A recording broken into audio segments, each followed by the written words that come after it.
na namang masayang experience ang handog ng SM Supermalls ngayong buwan sa mga coffee lovers.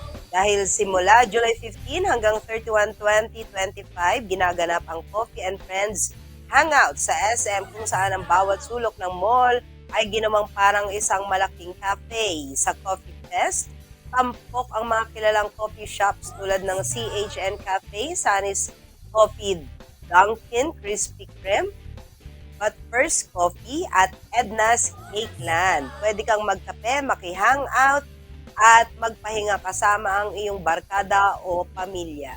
May mga chill lounge areas at photo spots sa Garden Park at Roof Park ng SM City Cabanatuan, pati na rin ang makukulay na cafe-style setups sa SM Mega Center. Hindi lang ito tungkol sa pagkakape, may mga cup sleeve events, acoustic music at art sessions at live DJ performances rin para mas masaya at memorable ang bawat punta mo sa mall.